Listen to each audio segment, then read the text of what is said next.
Welcome everybody to another YouTube video. Today we are going to be painting a portrait with mostly leftover paints, at least at the beginning.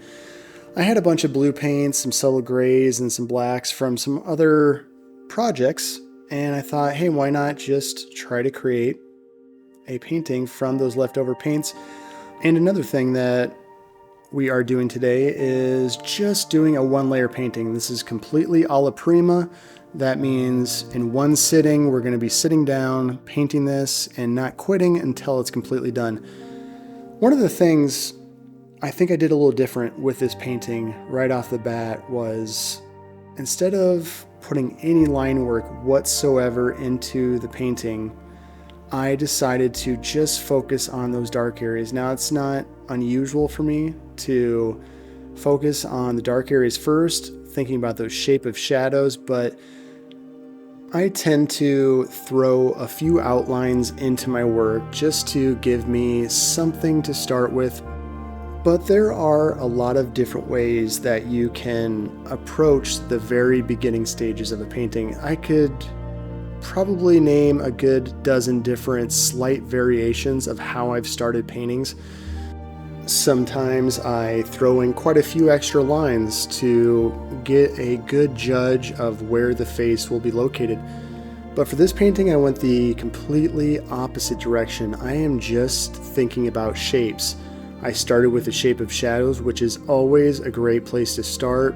A lot of other instructors, a lot of teachers out there will always start with the shape of shadows.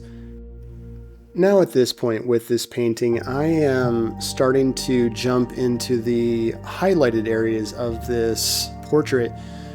When I'm looking at this face, the way the shadows and the more highlighted areas, that direct exposure of light, I am kind of breaking this down into only two shades. There's the darker shade and the lighter shade, but within those areas there are transitions where there's some subtle shifts of tone happening. But to get those overall shapes, to get the overall locations, I have really simplified this down into two main shading groups. And if I would have started this painting a second time, maybe a month from now, there's a good chance I would have seen completely different shadow groups. I would have approached it differently. Maybe I would have thrown in a few extra lines before I got started. It really just kind of depends on my mood. I don't like to start every painting the exact same way because I like to give myself a chance to discover some new methods, discover a way to get the painting going where some of those fun initial brush strokes can be left behind for the final painting.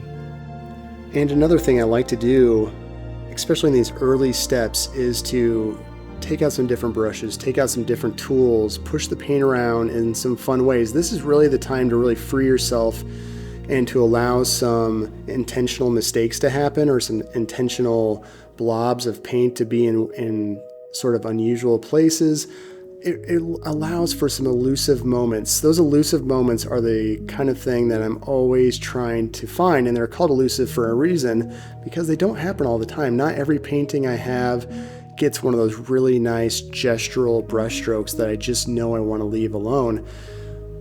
But I feel like as long as I'm keeping myself loose, having a little bit of fun, those elusive moments can happen more often.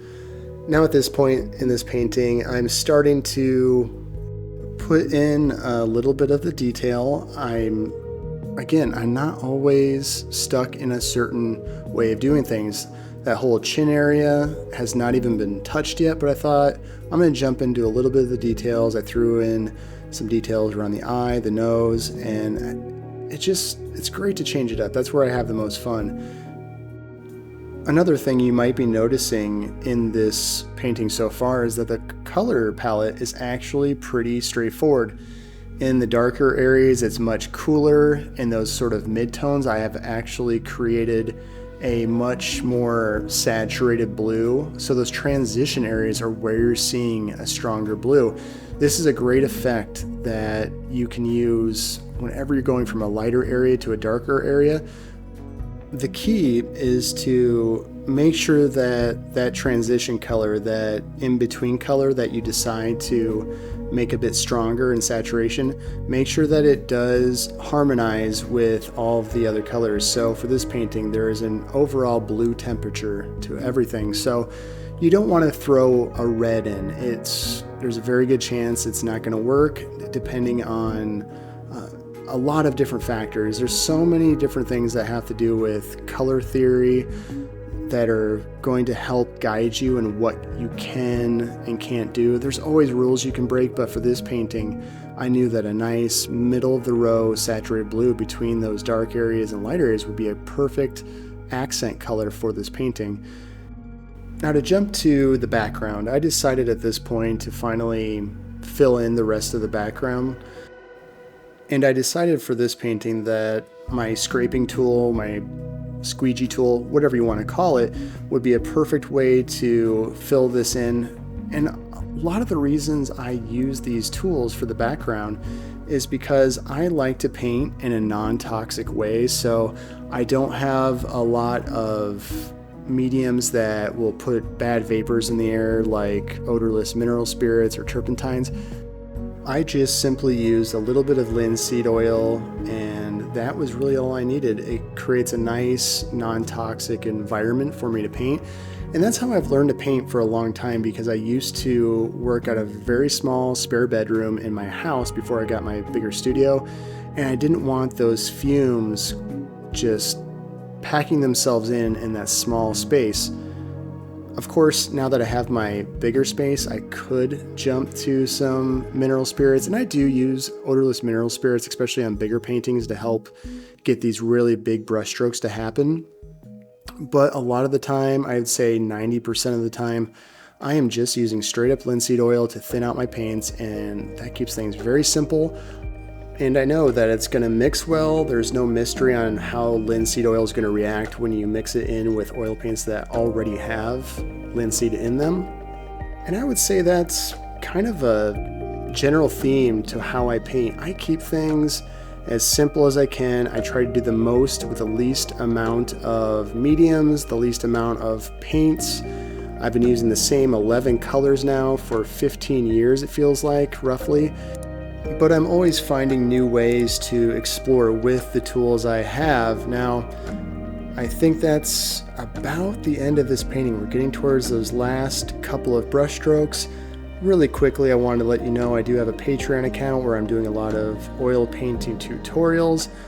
And of course, I am always on Instagram, posting every day so that you can keep up with what I'm doing. And that wraps it up. So thank you so much for watching another one of my videos. I will talk to you again next week.